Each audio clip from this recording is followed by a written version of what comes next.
La tour Eiffel aurait été construite avec du fer algérien, c'est faux et je vais vous le prouver. Toi, je te clash. C'est-à-dire sur la période coloniale qu'il est inutile de mentir quand la vérité suffit. Je vais vous prouver que c'est faux dans un premier temps, car ces deux mines n'étaient simplement pas ouvertes du temps de la construction de la tour Eiffel. Apprendre son histoire est un acte de résistance. Quand tu veux prêcher pour ta paroisse, tu en deviens carrément ridicule avec ton polo. On t'a déjà épinglé et on va continuer.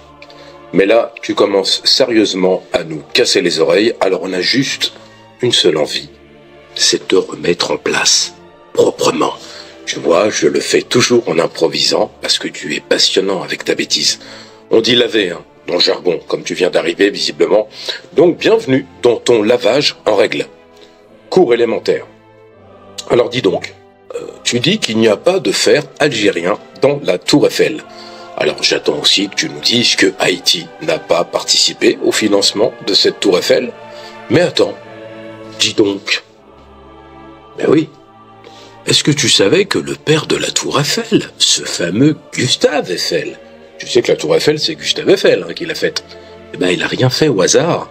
Il n'a pas choisi n'importe quel fer pour sa tour. Il voulait un fer pur.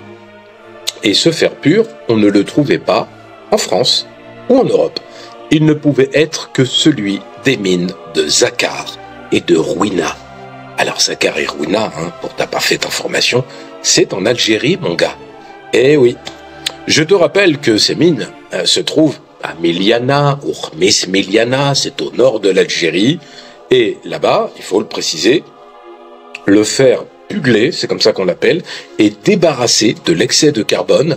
Et la tour Eiffel a donc, et ça on doit le dire, a été produite dans les forges et aciéries Dupont et Foulde de Pompée en Lorraine, d'où ta confusion.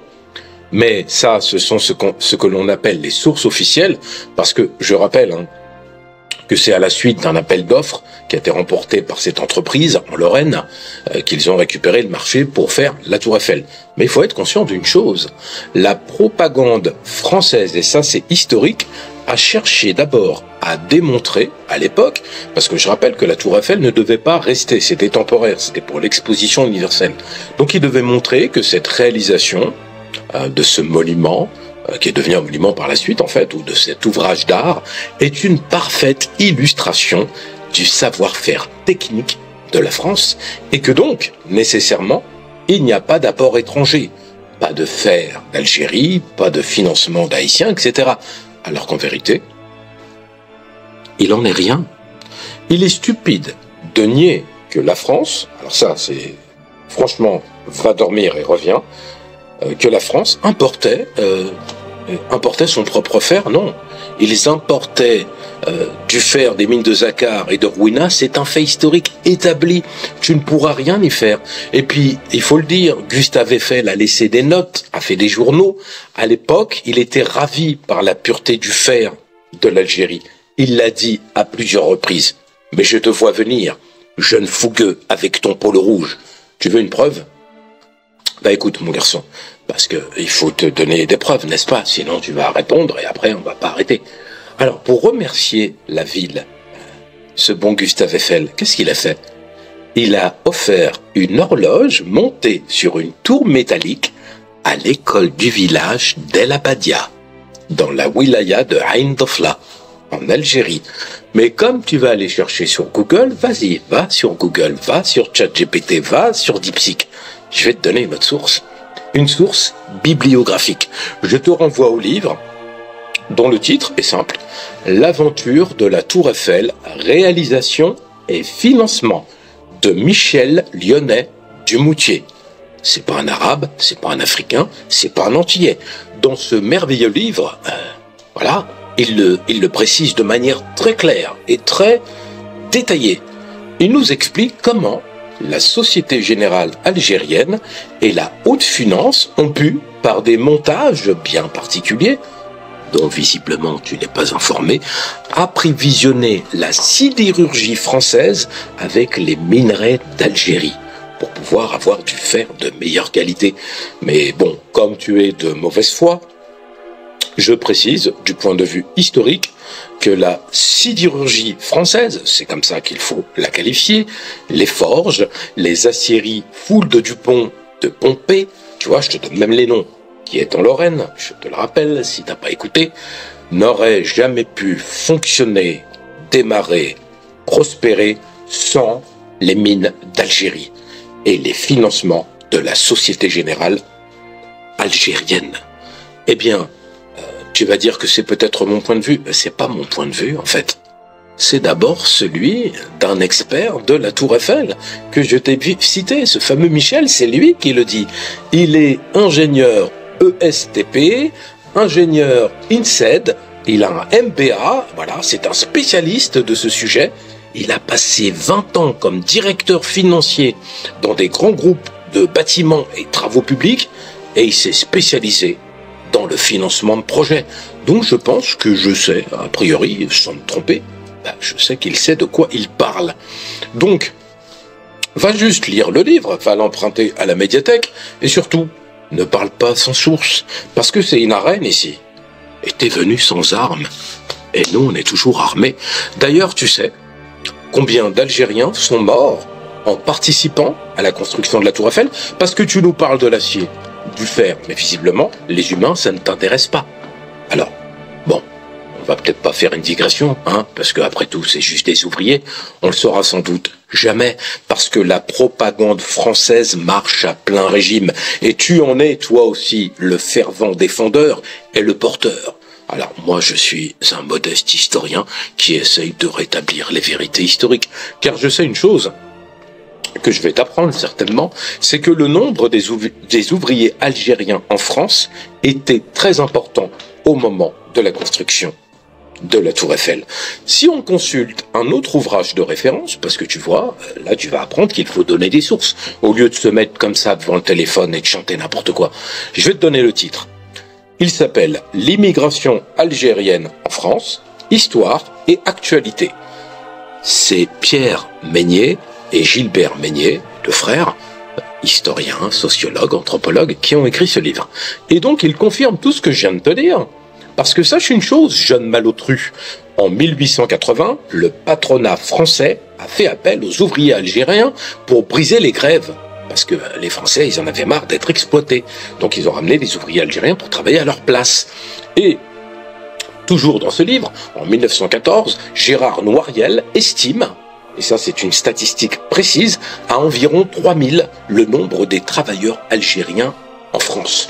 Alors, la majeure partie de ces travailleurs algériens vivaient dans les Bouches-du-Rhône. Va regarder où c'est ton pays. Mais il existe aussi des foyers d'immigration dans le Nord-Pas-de-Calais, à Paris, à Saint-Étienne.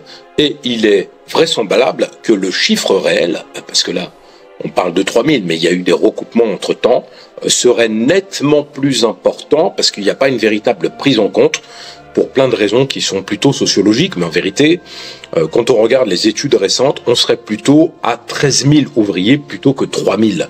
Donc, souvent, ces ouvriers étaient sans qualification spéciale, ils étaient utilisés pour les travaux manuels, les travaux nécessitant un grand effort, la force physique et la sueur, et les larmes, et le sang des ouvriers algériens ont été utilisés pour construire ta Tour Eiffel.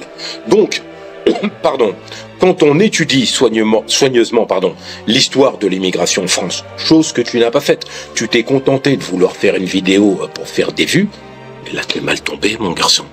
On s'aperçoit en vérité que la main-d'œuvre algérienne, et même étrangère dans sa globalité, a permis d'ériger ces grands monuments, de la même manière que les rues ont été faites avec le sang de l'esclavage.